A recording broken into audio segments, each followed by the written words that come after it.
Hey there, my name is AJ Pickett and I make videos about Dungeons & Dragons, particularly monsters, but also magic items, special locations, and non-human humanoid species. Today we're going to delve deep into the history, lore, mechanics, and combat tactics of the amazing shape-changing monstrosities, the Doppelgangers.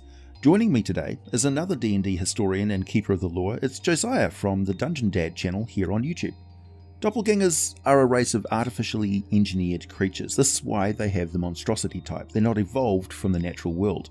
Many thousands of years ago, a massive empire of powerful frog-like humanoids named the Batraki deliberately created them alongside many other species such as the bullywug, the koatoa, the kopru, the tako, the katha, and the sieves. In fact, if the species happens to be some sort of shape-shifting amphibian or fish species, there's a very good chance the Batraki are responsible for their origin, which is why they are known as one of the legendary creator races. Their name is a play on the word Batrachian, which means frog-like. We now know that the Batraki eventually departed from Toril, becoming officially extinct sometime before the 1300s in the Dale Reckoning calendar, with their distant descendants now forming a large portion of the chaotic race known as the Slardi. Biologically, doppelgangers were crafted by the Batraki to have qualities similar to amphibians and marine creatures like the octopus or the nautilus, with each cell in their skin able to sense colour and texture around them somehow and change its properties to emulate it. So when a doppelganger quickly shape changes, it can use its own flesh to form clothing and such, but at the first opportunity they will swipe the clothes of their victim and wear those instead. This feature is much stronger in some of the subspecies of doppelganger than in others, as we shall discover during the course of this video. So get comfortable, grab yourself a tasty beverage. We're about to get deeply nerdy. There are countless stories and myths throughout human history stretching back to ancient times where people encounter doubles of themselves or others that they know. Something I find very interesting about these stories is that the doppelganger is almost universally described as sinister or evil, a bad omen. Doppelgangers are often used in storytelling as a way to explore the duality of humankind, and I think their adoption into Dungeons & Dragons is no exception. The doppelganger informs some of our greatest fears. The fear of being replaced. The fear that others might be hiding things from us. The paranoia that what we know about someone might not be the whole picture. I think it's this fear of the unknown, which the doppelganger represents, that has made them a mainstay in pop culture. There are countless published D&D adventures ranging from low-level starter campaigns all the way up to epic-level 20 modules that include doppelgangers. And I think that really speaks to the diversity of this creature and how literally at any point the doppelganger can show up to great effect. There are, however, tons of different variations and subspecies of the doppelganger, and their storied history as one of D&D's greatest unseen threats can truly attest to that. Though doppelgangers can form their bodies into the appearance of clothing, equipment, weapons, etc., they generally avoid doing this because of the obvious problems they would have if asked to drop something they appeared to be holding or wearing. Often they simply borrow materials from the body of whomever they're imitating and will wear and carry those. For the majority of doppelgangers, this object forming became less and less common, but in one specific type it became highly enhanced, drawing on the doppelganger's psychic powers to contort matter much like they reshape their own body. The Batraki were expert portal builders, and their empire spanned many worlds. The doppelgangers were perfect weapons of infiltration, disruption, and elimination, used to conquer discovered worlds where powerful civilizations stood in the Batraki's way. To safeguard their own empire, the Batraki ensured that doppelgangers were slightly restricted in their reproduction and reliant on other humanoid species just so they could survive. Thus, despite doppelgangers seeing themselves as perfect living beings, they would never seek to exterminate all other intelligent humanoid races, as doing so would also doom themselves. A player character derivative of the doppelgangers emerged in 4th edition D&D in the form of the Changeling, a fully fleshed out player character race that has a number of special racial feats, including using their powers to shift into the form of a chosen enemy in order to unnerve them and distract all the target's allies during combat, a feat called Taunting Visage. Plus some remarkable powers for changelings who have divine class levels, allowing them much greater flexibility in their tactics and combat roles, and of course their shape-shifting flexibility also provided a feat that allowed them to more easily escape bonds and squeeze through confined areas. All in all, I would say Changelings were one of the better playable races of 4th edition, and I'm delighted to report that they are now officially part of 5th edition. As is fitting, they kind of snuck into the edition without my noticing until Josiah pointed me in the right direction. They show up in the Icewind Dale Rime of the Frostmaiden adventure as a secret background story for a player character. They also featured in Unearthed Arcana release number 52 and became a more official playable race as part of the Eberron Rising from the Last War setting book. As a playable race, Changelings can be of any alignment and can be found in any adventuring location. They are a truly multiversal, pan-dimensional race that can potentially be the backbone of a hidden culture sharing incredible knowledge and orchestrating all kinds of secret plans within the civilizations they inhabit. Changelings look a lot more like other humanoids. The artwork for them in 4th edition depicted individuals who were more of a clear gender, and more normal features such as very pale yet colourful hair, skin that was almost stark white with some darkness around their similarly blank white eyes. Otherwise, their body proportions were far more like that of an elf. Changelings get a +2 bonus to charisma and +1 to one other ability score of choice. In contrast, the true form of a doppelganger is that of a genderless, ash-grey, fleshed and quite unattractive monstrous humanoid. They have loose, frog-like skin with visible large veins under the surface. They have no nails on their fingers and toes and have pointed ears on either side of a long face with eyes a little too high and too much of a gap between their nose and mouth. If they do have external ear features, they will be pointed like an elf but stand out on the sides of the head more rather than sweeping back flush with their skull. Their flesh looks soft and rubbery, their frame looks kind of weak, but in fact they are very tough and much stronger than they look. The age of a doppelganger can be determined only when it's in its true form. The more creases it has under its eyes, the older it is. They have the same lifespan, but a slightly faster rate of development as a human. Changelings are of similar size to a human, a bit slimmer, and they have the following special powers. First, they have changeling instincts, which gives them automatic proficiency with 2 of the social skills, picking from deception, insight, intimidation, or persuasion. They can also speak 2 other languages in addition to the common tongue, and they have the shape changer ability.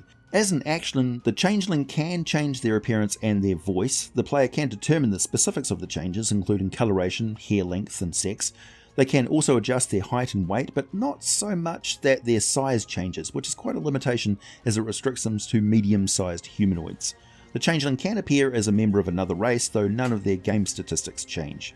They can't duplicate the appearance of a creature they've never seen and must adopt a form that has the same basic arrangement of limbs that they have. Plus, they're incapable of making their body form into the appearance of clothing and equipment, but they can maintain their new form as long as they like. It only requires one action to change to another shape, otherwise, like doppelgangers, they always revert to their true form when they die. Something truly captivating about any monster with fantastical abilities is how they change and develop based on their environment. This Darwinian evolution is not only logical, but also helps us imagine what different types of doppelganger-esque creatures could be out there. For example, have you ever wondered what would happen if a doppelganger's corpse was raised from the dead using necromancy? Many undead creatures maintain some bastardized or corrupt version of their abilities which they had in life, and the doppelganger is no exception. When brought back as an undead, a doppelganger is no mere shambling zombie. Instead, it will rise from the grave as a defacer, a grotesque undead shape-changer that wields a truly awful version of the doppelganger's power of imitation. Originally printed for D&D's 3rd edition in the Monster Manual 4, the defacer can't change its shape at will. However, it can steal the face of a recently deceased humanoid victim, and their soul along with it, leaving behind a corpse completely devoid of any facial features. This allows them to take on the form of the creature whose face they have stolen.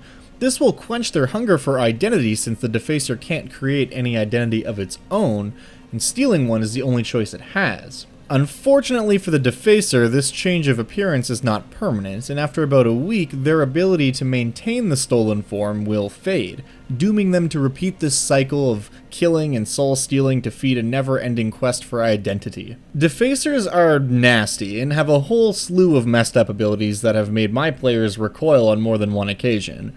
I actually did an entire video dedicated solely to the Defacer a while back, so if that sounds like something you want to check out, you can find that video with all the lore and a 5th edition stat block conversion on the Dungeon Dad YouTube channel. The reason that the Defacer is so important when discussing doppelgangers as a whole is because it shows us that magic, whether purposeful or environmental, or otherwise, can fundamentally change the way that shape-changers in Dungeons & Dragons develop, with varying degrees of horror. Doppelgangers who have become naturalized to the more exotic planes of existence can have some remarkable divergent and enhanced powers, one branch of which are those who have been drawn into the various domains of dread. A Ravenloft doppelganger is able to alter the shape of any equipment they carry.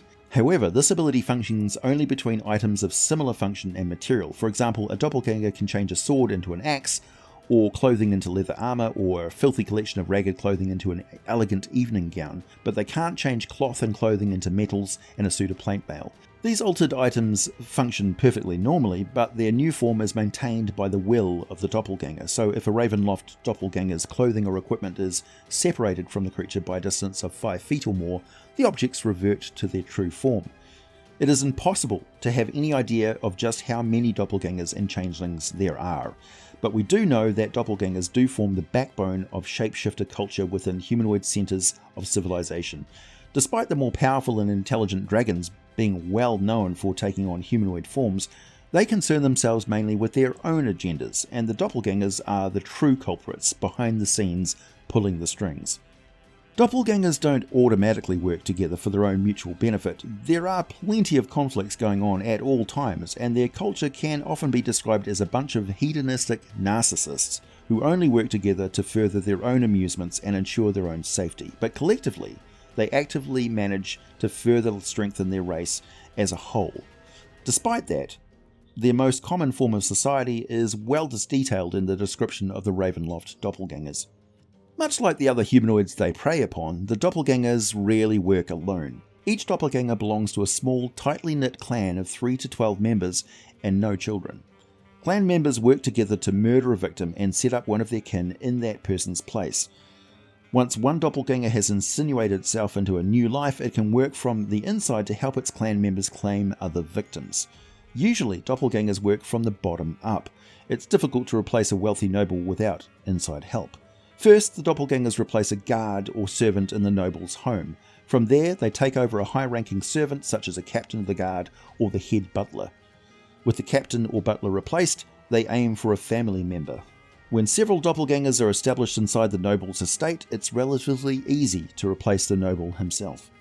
One-on-one, they are expert tactical opponents to those who would seek to oppose them, bring them to justice or stand in their way. In the mind of your average doppelganger, they feel that their very nature justifies their theft, fraud, murder, and so on. It's their nature as superior beings to prey on the cattle they live alongside of.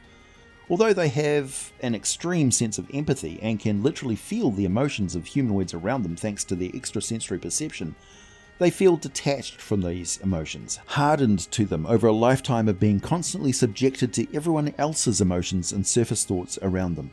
Doppelgangers are capable of falling in love, or maybe they are just perfectly able to emulate the emotion. Either way, they have an ability to seemingly just switch off emotions when needed, which is one of the reasons they are totally immune to being charmed by any means. They don't sleep. As stated in a Dragon magazine issue published in December 1983, they appear biologically incapable of sleep, though in their altered forms they will pretend to sleep when such action is appropriate, plus whenever they have to act that way in order to prevent them from being discovered for what they are. In earlier editions, the ESP abilities of doppelgangers contributed to their enhanced armor class and damage dealing ability, as they could sense attacks in opening split seconds before they happened, reading the emotions and surface thoughts around them constantly. When faced with opponents whom they can't read this way, they suffer combat penalties. Their ESP ability is very different from traditional spells or psionic powers, as it is continuous but can only focus on one being at a time, though they can switch that focus as rapidly as we would glance from one person to another. This allows them to sense what other people around them expect the person they are imitating to do or say at any moment, and they are so good at it that their emulation is completely accurate. In the 5th edition version of the Doppelganger, this is represented by their base armor class of 14, their skill bonus to the deception and insight skills, plus their ability called Read Thoughts.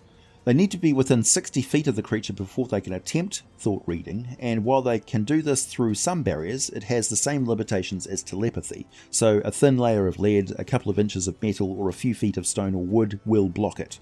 While the target is in rage, the doppelganger merely maintains concentration to listen in on the target's surface thoughts, during which time the doppelganger will have advantage on wisdom, insight, and charisma, deception, intimidation, and persuasion checks against the target. In early editions, they would lose their armor class bonus and such when facing an opponent they could not have its thoughts read, and curiously, the doppelganger's wisdom score is only listed as 12, which is woefully low considering what these creatures are actually capable of. A doppelganger can continuously monitor the surface thoughts of only one character at a time, but can also probe more deeply into the character's mind, becoming aware of deeply hidden facts about the character's life, nature, and habits. This furthers the illusion that the doppelganger actually is whoever it is imitating, and also add to the doppelganger's combat skills. All of that can sound overwhelming to deal with as an adventurer, and it is. However, there are things we can do to combat against the infiltrators. Detect Magic is a low-level spell, but while not specified in 5th edition, in older versions of the game it would allow you to detect a faint aura of transmutation magic in a doppelganger that had shifted forms. Another option is the 4th level spell Polymorph. This spell allows the caster to transform the target into another creature altogether. Now I know what you're thinking, how is polymorphing someone going to prove that they're a doppelganger? Well, there is a line of text in the spell Polymorph that specifies this spell has no effect on shape-changers or a creature with 0 hit points. Meaning that if you cast this spell on a doppelganger, it will simply fizzle as the target can't be affected. Detect Thoughts might also be helpful here, however, seeing as some doppelgangers can absorb the memories and personality of their victims, it's not a guaranteed success. However, there is one spell which is sure to be effective.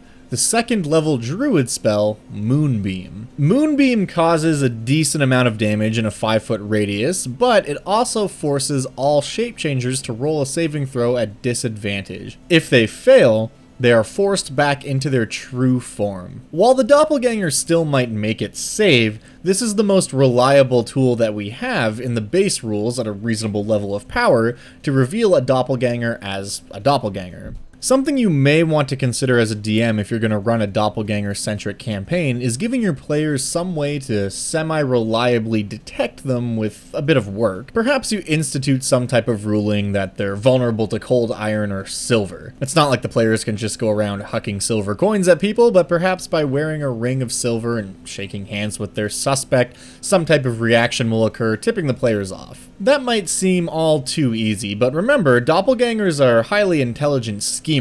Simply wearing gloves would foil that little trick, and if the party is going after a cell of doppelgangers, once the first one's been taken down, the others will become much more cautious. Suddenly, everyone wearing gloves starts to seem suspicious. Does the town mayor not wear any silver because she's a doppelganger? Or maybe she just prefers gold. Once it leaks that doppelgangers have infiltrated the city, paranoia starts to spread like a sickness. The doppelgangers can use that.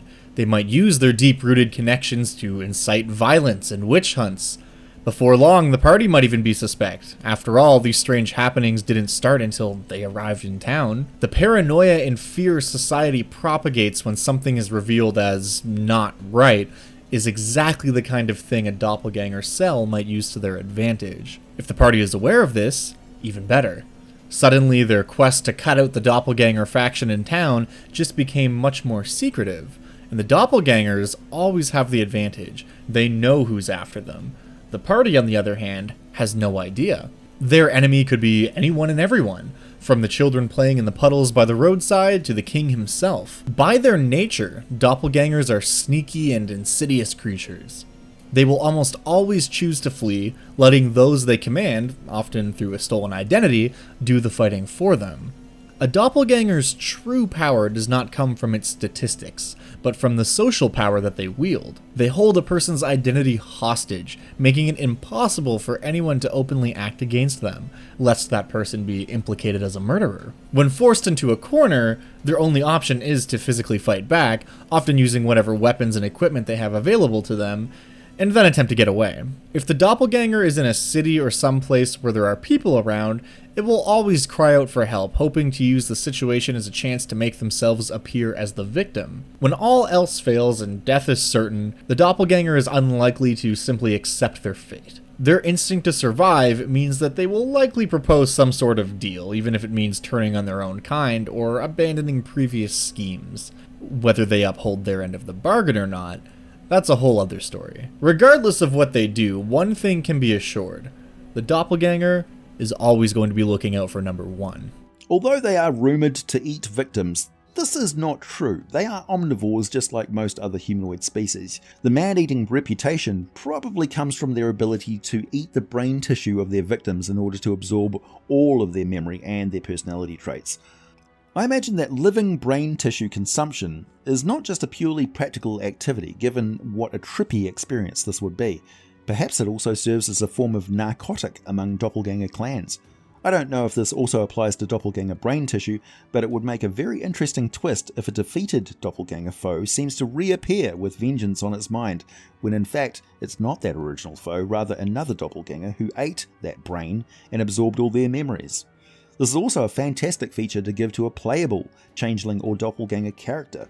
Perhaps some sort of brain-eating feat for players who want to have the perfect crime scene investigation character. For whatever reason, the Batraki did not give their natural form the ability to reproduce.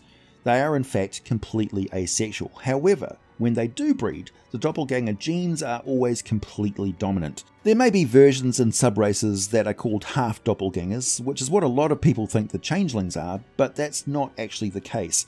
The result of reproduction with any other species is always a full-blooded shapeshifter. Only when they shape change into the form of a gendered creature are they able to use those perfectly functional organs to produce offspring. It was once thought, mistakenly, that all doppelgangers were male and had to rely on females of other humanoid species to carry their offspring. However, this is not true. Doppelgangers in female form can and do become pregnant and must stay in female form for the full term of the pregnancy to gestate and give birth. And I must mention, birth in their case is enviably simple, clean and painless, over in mere moments, though they often have to fake having a typical humanoid birth with all the fluids and difficulty and so on. At birth, the doppelgangers appear as normal, healthy members of their non-shapeshifter parents' race.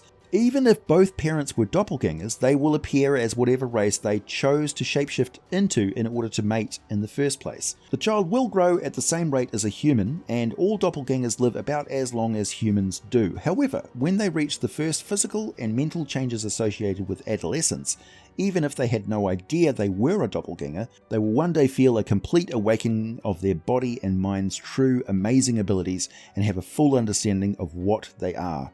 This is often a very traumatic experience that takes some time for them to adjust to. Even as a child, they do have certain innate abilities that subtle clues to their weird nature. For instance, they have a higher dexterity than most other children. They also tend to be very sensitive and perceptive, with a high degree of empathy for other living beings, and they will be immune to being charmed. A doppelganger is rarely seen in its natural form, however. Usually it is mimicking the form of another humanoid.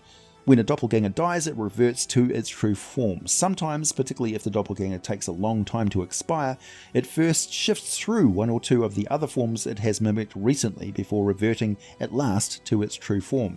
This feature is pure storytelling gold, as it allows the Dungeon Master to reveal other non-player characters the players may have already interacted with without having any idea that they were a shape changer, and allows the DM to sort of reveal the secret plot, or even provide further adventure hooks with this revelation. Doppelganger clans are structured hierarchically. There is a leader, usually the oldest doppelganger, and a pecking order that tends to place the youngest at the bottom. If the estate of a human noble has been taken over by a clan, you can be sure that the oldest member of that clan will take the lead role as the replaced noble, and successively less important roles will always be taken by other clan members according to their age and experience. Because doppelgangers are asexual, they care little for distinctions based on gender. When mimicking a person of a particular gender, a doppelganger will often ignore or even rebel against the limitations placed on that gender by society. Not to the point that it would result in revealing their true form though, of course. Self-preservation is an extremely strong drive in every doppelganger, which does influence who they choose to replace. So although they have the skills to mimic a thief with ease, a doppelganger rarely picks a thief when looking for a victim to replace. Doppelgangers do prefer to mimic law-abiding citizens, avoiding the scrutiny of those around them. A law-abiding noble who has a reputation for a bit of frivolous spending of their wealth is the perfect match for a doppelganger's tastes, particularly if the target happens to hold a lot of influence and authority without much effort required for said perks. When it comes to actually using a doppelganger as a DM in your game, there are tons of possibilities. At the very baseline level of creativity, we can have the doppelganger impersonating an important NPC. That in and of itself can be enough to throw your party for a loop. When you take it a step further, having a doppelganger community operating in a large city has lots of potential for intrigue and fun encounters. However, I encourage you to take it even a step further. What if there are two doppelganger factions? What if those two factions don't get along?